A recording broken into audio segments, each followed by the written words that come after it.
صل على سيدنا ومولانا محمد وعلى سيدنا علي وسيدتنا فاطمة وسيدتنا زينب وسيدنا حسن وسيدنا حسين وعلى آله وصحبه وبارك.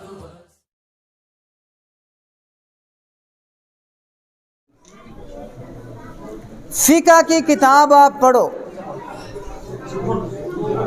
فقہ کی کتاب جو اصول شریعت ہے، شریعت کا قانون ہے، اسلام کا قانون ہے، دستور ہے، اس کی کتاب کو پڑھو تو اس کتاب کے اندر پوری شریعت کو 4 باب کے اندر تقسیم کیا ہے. 4 ابواب کے اندر تقسیم کر دیا ہے.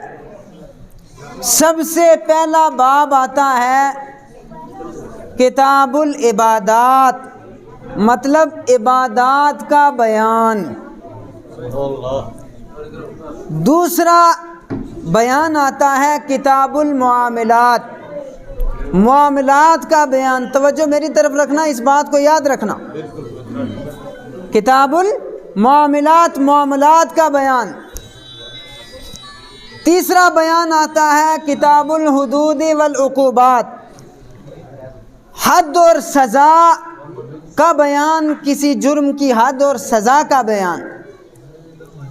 چوتھا باب آتا ہے کتاب الحظر والاباحہ، جائز ناجائز کا بیان. پھر دہرائیں آپ. سب سے پہلا کتاب العبادات، عبادات کا بیان. پھر دوسرا ہے معاملات کا بیان. تیسرا ہے حدود و عقوبات کا بیان. اور چوتھا ہے جائز ناجائز کا بیان. توجہ ہے نا سب کی؟ کہنے کا مطلب پہلا جو بیان ہے عبادات کا بیان، اسے کہا جاتا ہے حقوق اللہ. کیا کہا جاتا ہے؟ حقوق اللہ. یہ ہیں حقوق اللہ. آخر والے جو 3 ہیں، یہ 3 ابواب حقوق العباد کے ساتھ منسلک ہیں. ان تینوں میں بیان آیا ہے حقوق العباد کا. اب آپ کو میں فلسفہ سمجھاؤں یہ پوری بات بتانے کا. او لوگوں سنو، نماز ہے، روزہ ہے، زکوٰۃ ہے، حج ہے، کلمہ ہے، یہ 5 چیزیں عبادات کے اندر آ جاتی ہیں. اور یہ حقوق اللہ ہیں، جن کا مطلب یہ ہے کہ اگر کوئی ان کو پورا نہیں بھی کرتا ہے، رب کی رحمت جوش میں آئے، فضل میں آئے، بخش دے.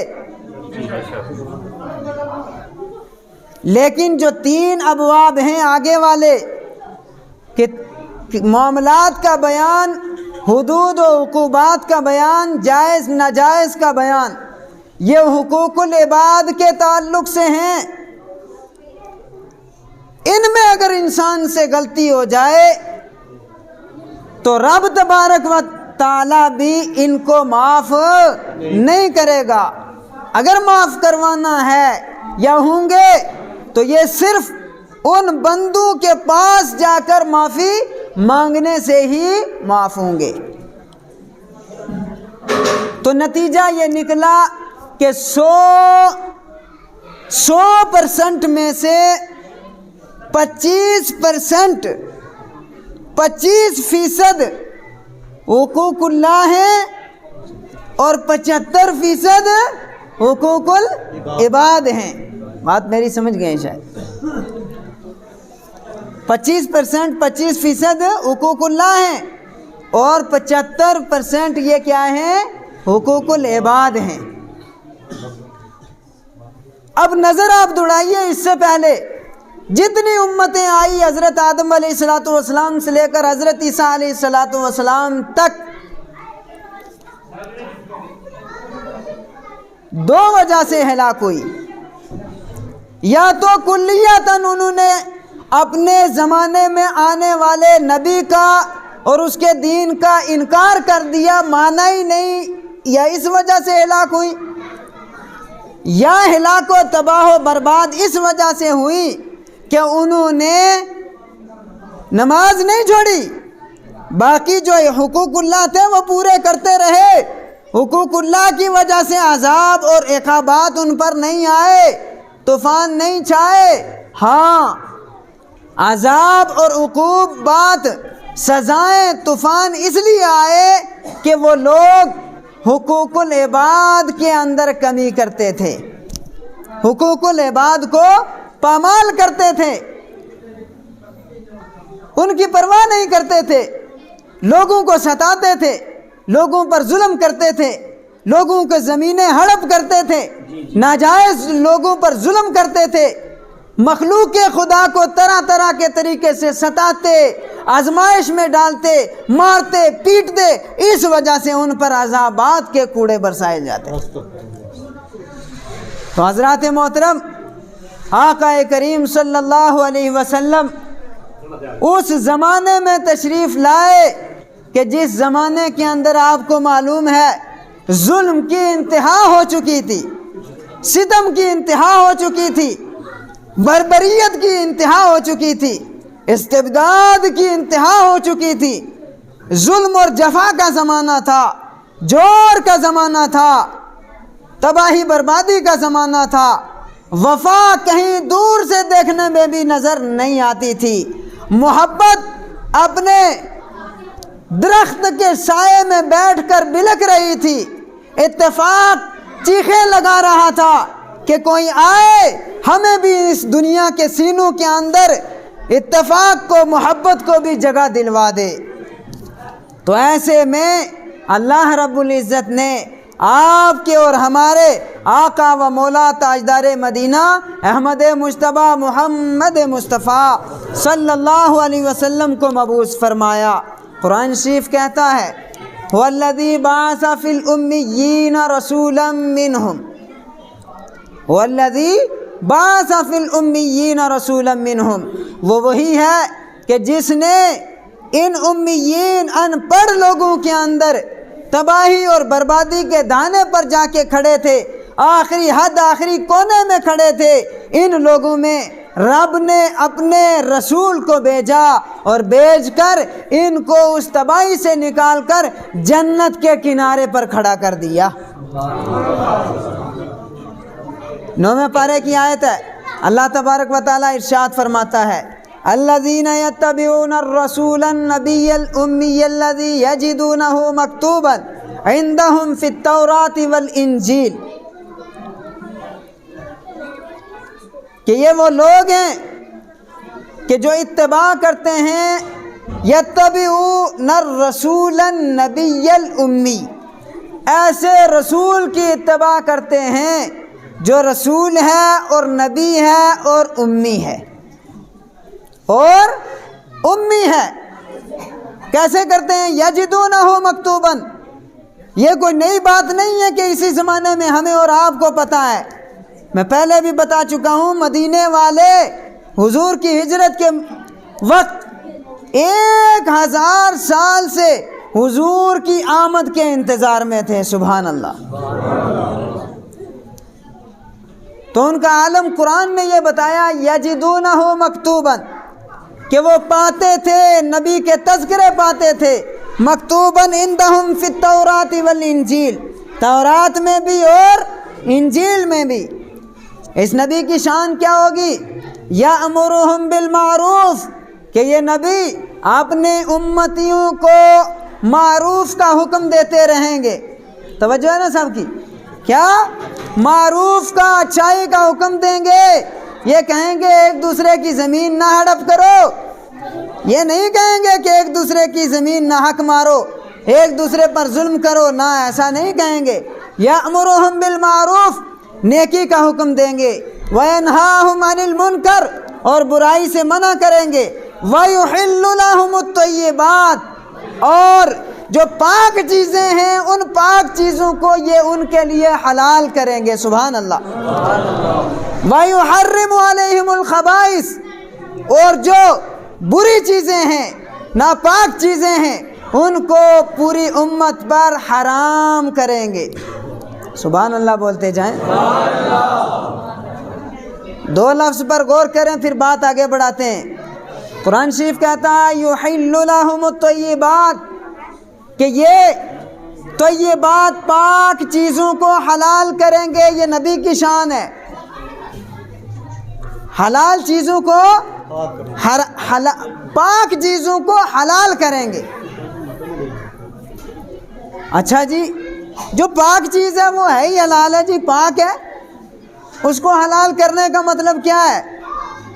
رب کے کہنے کا مقصود اور منشا یہ ہے بندو سنو، تم جو مرضی سمجھو، کتنی بھی پاک چیزیں اپنے آپ کو پاک کہلاتی رہیں، کوئی بھی کھانے والی چیز لاکھ مرتبہ اپنے آپ کو پاک بولے، وہ تب تک پاک نہیں جب تک زبان مصطفیٰ کے سے اس کو مہر نہ مل جائے۔ جب تک زبان مصطفیٰ اس کو حلال نہ کہہ دے تو پاک چیز بھی حلال نہیں ہو سکتی۔ وَيُحَرِّمُ عَلَيْهِمُ الْخَبَائِثَ، اور ناپاک چیزوں کو حرام فرمائیں گے۔ ناپاک چیزیں بھلے کتنی ناپاک ہوتی رہیں، جب تک زبان مصطفیٰ سے نہ نکلے تب تک ان کو بھی ماننے کے لیے کوئی تیار نہیں۔ تو حضرات محترم، یہ ہے ہمارے نبی کی شان۔ کس نبی کی شان؟ کہ جو زبان سے بولے وہ شریعت بن جائے، جو زبان سے نکالے وہ قانون بن جائے، جو زبان سے فرما دیں وہ قانون بن جائے، جو کریں وہ پوری امت کے لیے قانون بن جائے، جو وہ فرمائیں وہ شریعت بن جائے، وہ ہمارے اور آپ کے لیے جنت کی ضمانت بن جائے اگر ہم اس پر چلیں۔ حضرات محترم، قرآن شریف فرماتا ہے یجدونہ مکتوباً عندہم فی التوراۃ والانجیل، پہلے الرسول النبی الامی، رسول ہے، وہ کیا ہیں؟ رسول ہیں، نبی ہیں اور امی ہیں۔ آج کل بہت سارے لوگ اس لفظ امی کا ترجمہ کرتے ہیں ان پڑھ۔ توجہ ہے نا سب کی؟ آج میں آپ کو اس کی حقیقت بتاتا ہوں کہ ان پڑھ ہیں یا کیا ہیں۔ النبی الامی، کہ وہ رسول ہیں، نبی ہیں اور امی ہیں۔ امی کا مطلب جو میں نکالنے والا ہوں وہ یہ ہے کہ وہ اصلی، سب سے پہلے اور اولین نبی ہیں۔ وہ کیا ہیں؟ اصلی اور اولین نبی ہیں۔ وہ کیسے؟ الام کا لفظ آپ دیکھیں قرآن شریف کے اندر بہت جگہ استعمال ہوا ہے۔ قرآن شریف کہتا ہے لِتُنذِرَ أُمَّ الْقُرَىٰ وَمَنْ حَوْلَهَا، ہم نے یہ کتاب اتاری اس لیے کہ تاکہ تم ام القریٰ کے رہنے والے باسیوں کو تعلیم دو اور ڈراؤ۔ ام القریٰ کا مطلب، ام کہتے ہیں کسی چیز کی اصل کو، توجہ ہے نا سب کی، کسی چیز کی اصل کو اور حقیقت کو۔ قریتن بولتے ہیں گاؤں کو، قریتن گاؤں کو بولتے ہیں عربی میں، اور اس کی جمع قریٰ ہوتی ہے۔ ایک گاؤں کو قریتن، اور سارے جتنے دنیا کے اندر گاؤں ہیں ان کو قریٰ بولتے ہیں۔ تو حضرات محترم، کائنات ساری کو مکے کی زمین سے بچھایا گیا ہے، کعبے کی زمین سے بچھایا گیا ہے۔ تو یہ ساری کائنات کے گاؤں بنے، اور گاؤں کی سردار، گاؤں کی اصل، پوری کائنات کی اصل کیا ہے؟ ام القریٰ۔ کیا ہے؟ ام القریٰ، اور وہ ہے کعبہ، وہ ہے کعبہ۔ اسی طریقے سے ساری کائنات میں آنے والی کتابیں، چاہے زبور ہو، توریت ہو، انجیل ہو، باقی دیگر جتنے صحیفے ہیں، ان تمام کو ایک ایک صحیفہ یا کتاب کہا گیا، لیکن قرآن شریف کو کہا گیا ام الکتاب۔ سبحان اللہ بولتے ہیں۔ وَعِندَهُ ام الکتاب، قرآن شریف کو ام الکتاب، سورہ فاتحہ کو ام الکتاب کہا گیا۔ ام الکتاب کا مطلب ساری کتابوں کی حقیقت، ساری کتابوں کی اصل، ساری کتابوں کی اولیت کا نام کہا جاتا ہے، اور عربی میں ماں کو بھی بولتے ہیں۔ اپنی ماں جو ہوتی ہے اس کو بھی کہا جاتا ہے، چونکہ وہ اصل ہوتی ہے۔ آگے ساری شاخیں ہوتی ہیں، وہ اصل ہوتی ہے، وہ جڑ ہوتی ہے، اس لیے اسے کہا جاتا ہے، اور اولاد کو اولاد کہا جاتا ہے۔ اور اپنی امی کے لیے بولنا ہو تو امی، کیا بولنا؟ میری امی۔ عربی زبان کے اعتبار سے یا لگا دو تو میری بن جاتا ہے۔ کتاب کتابی، میری کتاب۔ قلم قلمی، میرا قلم۔ لباس لباسی، میرا لباس۔ یہ یا لگانے سے میرا بن جاتا ہے، لیکن یہاں پر وہ یا نہیں ہے، امی یہ نسبتی یا ہے کہ کون سا نبی؟ وہ جو اصل والا نبی ہے، نہیں سمجھے؟ جو حقیقت والا نبی ہے، کہ ساری حقیقتیں جس کی حقیقت کے سامنے سجدہ ریز ہیں وہ نبی ہے۔ ساری اصلیں جس اصل کے سامنے سجدہ کرتی ہیں وہ نبی ہے۔ ساری اصلیں جس اصل کے سامنے آ کے محبت کی، الفت کی، نبوت کی، کائنات کی خیر مانگتی ہیں وہ اصل نبی ہے۔ سبحان اللہ، وہ اصل ہے۔ ایسے اصلی کو، ایسی حقیقت کو امی کہا جاتا ہے۔ سبحان اللہ، کیا امی کہا جاتا ہے؟ اب اس کو ملائیں قرآن شریف کی اس آیت کے ساتھ۔ قرآن شریف کہتا ہے قد جاءکم من اللہ نور، او لوگو سنو، رب کی طرف سے تمہارے پاس رب کا نور آ گیا۔ سبحان اللہ، رب کی طرف سے تمہارے لیے ایک نور آ گیا۔ اچھا، اس نور کو ملائیں اسی کے ساتھ۔ سب چیزوں کی اصل کب ہوتی ہے جی؟ جب درخت کی جڑ ہوگی تو شاخ ہوگی نا۔ جڑ ہی نہیں ہے، پودا لگایا ہی نہیں ہے، بیج ہی نہیں ڈالا ہے، تو آگے شاخیں کہاں سے نکلیں گی؟ تو اصل ساری چیزوں کی آپ کائنات کے اندر، نبوت کے اندر، رسالت کے اندر، کائنات کی ساری شانوں کو دیکھ لیں، اسی آیت کو دیکھ لیں، یتبعون الرسول النبی الامی۔ او لوگوں سنو، عام رسول نہ سمجھنا، بلکہ رسالت مطلقہ ان کے پاس ہے۔ سبحان اللہ، اصلی رسالت ان کے پاس ہے۔ پھر آگے فرمایا النبی الرسول النبی، وہ نبی بھی ہیں، رسالت بھی ان کے پاس ہے، نبوت بھی ان کے پاس ہے، پھر اس کے بعد وہ امی بھی ہیں، رسالت میں بھی اصل ہیں، نبوت میں بھی اصل ہیں، اور امیت جو حقیقت ہے سب چیزوں کی اس میں بھی یہ اصل ہے۔ اب اس کو قرآن شریف نے یوں فرمایا قد جاءکم من اللہ نور، او لوگوں سنو، یہ رسول، یہ نبی، یہ امی جس کو ان پڑھ لوگ سمجھتے ہیں، نا یہ ان پڑھ نہیں ہے، یہ اس طرح کا جیسا تمہارا تصور نہیں ہے، بلکہ سنو، اس کے دل کے اندر سے، اس کی حقیقت سے کائنات کے اندر علم کے چشمے پھوٹتے ہیں، کائنات کے اندر تعلیم کی نہریں چلتی ہیں، کوئی ان پڑھ نبی نہیں ہے، ساری کائنات کو علم ملا ہے، ساری کائنات کو حلم ملا ہے، ساری کائنات کو عطا ملی ہے، ساری کائنات کو سخاوت ملی ہے، ساری کائنات کو صداقت ملی ہے، ساری کائنات کو عدالت ملی ہے۔ اور لوگوں سنو، یہ کسی اور دربار سے نہیں، دربار مصطفیٰ سے ملی ہے۔ سبحان اللہ، یہ ہر چیز کی اصل ہے، یہ ہر چیز کی اصل ہے۔ باخدا خدا کا یہی ہے در، باخدا اعلیٰ حضرت فرماتے ہیں باخدا خدا کا یہی ہے در، جو وہاں سے ہو یہیں آ کے ہو، جو وہاں سے ہو یہیں آ کے ہو، جو یہاں نہیں وہ وہاں نہیں، جو یہاں نہیں وہ وہاں نہیں۔ تو حضرات محترم آقا کائنات صلی اللہ علیہ وسلم اصل الاصول ہیں، اصل المخلوق ہیں، اصل الانوار ہیں، نور الانوار ہیں، ساری کائنات کے اصل المخلوقات ہیں، اصل کائنات ہیں۔